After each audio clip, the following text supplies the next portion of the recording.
വലൈക്കും അസ്സലാം വറഹ്മത്തുള്ളാഹി വബറകാതുഹു. തഈൻ ചെയ്ത് പറയാൻ ചില ഷർത്തുകളുണ്ട് എന്നാണല്ലോ നമ്മൾ പറയുന്നത്.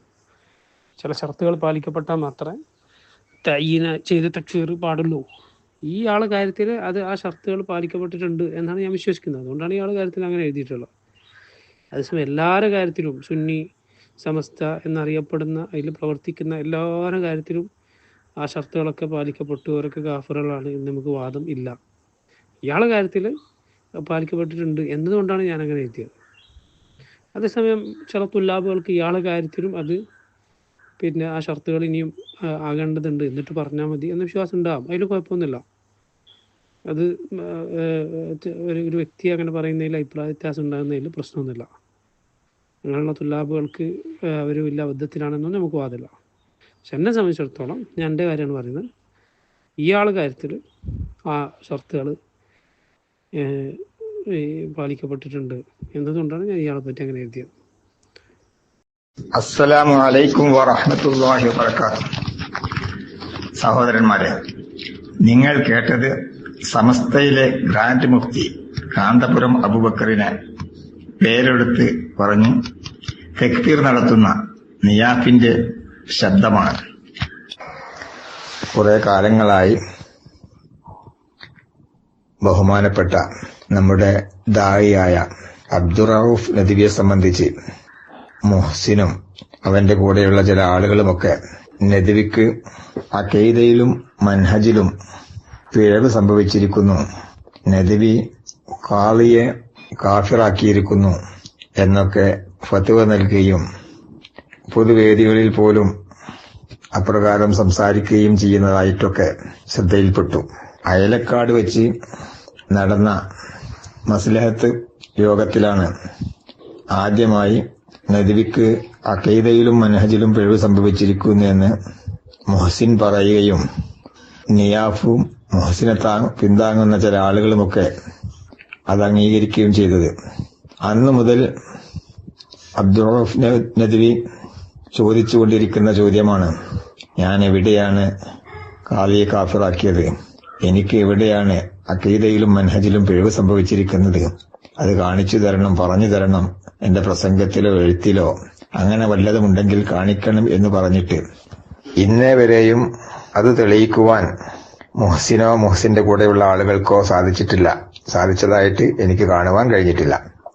എന്നാൽ ഇപ്പോൾ നിയാഫ് അദ്ദേഹം ആദ്യം സമസ്തയിലെ ഗ്രാൻഡ് മുഫ്തി കാന്തപുരം അബൂബക്കർ മുസ്ലിയാരെ പേരെടുത്ത് പറഞ്ഞുകൊണ്ട് തക്ഫീർ നടത്തുന്ന നിയാഫിന്റെ ശബ്ദമാണ് മുകളിൽ നിങ്ങൾ കേട്ടിട്ടുള്ളത്.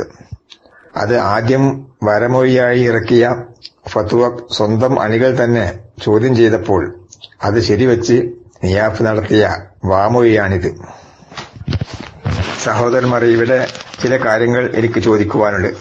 അബ്ദുറഊഫ് നദ്വി അദ്ദേഹത്തിന്റെ ഒരു സംസാരത്തിൽ ഇസ്ലാമിലെ ഖാളി ആരായിരിക്കണം എന്ന് ഷെയ്ഖ് ഹുസൈമീന്റെ ഒരു ഫത്വ വായിച്ച് ഖുബൂരി ഖാളിയുടെ വിധി സ്വീകരിക്കാൻ പറ്റില്ല എന്ന് പറഞ്ഞതിന്റെ പേരിലാണല്ലോ ഖാളിയെ കാഫിറാക്കിയേ എന്ന് മുറവിൽ കൂട്ടുകയും നദ്വിക്ക് അഖീദയിലും മൻഹജിലും പിഴച്ചു എന്ന് പറഞ്ഞ മുഹ്സിനും നിയാഫുമൊക്കെ ഇന്നേ വരെ അത് തെളിയിച്ചിട്ടില്ല.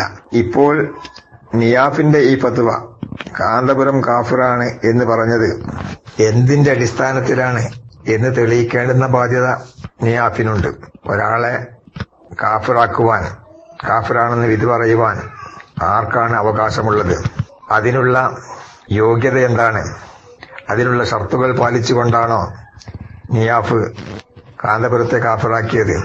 മഹാപണ്ഡിതന്മാർക്കും ഭരണാധികാരികൾക്കും മാത്രമേ തക്ഫീർ നടത്താൻ പാടുള്ളൂ എന്നാണല്ലോ നിങ്ങൾ തന്നെ പറയുന്നത്. അപ്പോൾ നിയാഫ് ഭരണാധികാരിയാണോ? തലശ്ശേരി ബ്രണ്ണൻ കോളേജിൽ നിന്ന് ബിരുദമെടുത്ത മഹാപണ്ഡിതനാണ് എന്നതാണോ ഇതിനുള്ള യോഗ്യത? നമുക്ക് ഏത് അടുപ്പിലുമാവാം, വേറെയുള്ളവർക്ക് പറമ്പിലും പാടില്ല എന്ന് പറയുന്നത് പോലെയാണല്ലോ നിങ്ങളുടെ ഇപ്പോഴത്തെ അവസ്ഥ.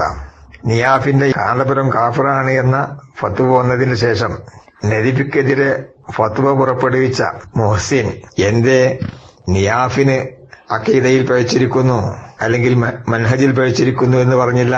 എന്തേ നിയാഫിനെ തിരുത്തിയില്ല? എന്തേ അതിനെതിരിൽ ഒരു ശബ്ദമുയർത്തിയില്ല? Text message അയച്ചില്ല? അപ്പോൾ ഉദ്ദേശം നബിയോടുള്ള വിരോധം മാത്രമാണ് നബിക്ക് അഖീദയിലും മൻഹജിലും പഴിച്ചിരിക്കുന്നു എന്ന് പറഞ്ഞതിന്റെ താല്പര്യം എന്ന് വളരെ വ്യക്തമാണ്. യഥാർത്ഥത്തിൽ നിങ്ങൾ സ്വയം മുഫ്തിയായി ചമയുകയാണ്. നിങ്ങൾക്ക് തോന്നുന്നവരെ കാഫിറാക്കുകയും നിങ്ങൾക്ക് തോന്നുന്നവരെ മുശ്രിക്കാക്കുകയും ഒക്കെ ചെയ്യുന്ന അത് നിങ്ങളുടെ കിബറിന്റെ ആധിക്യമാണ് കാണിക്കുന്നത്.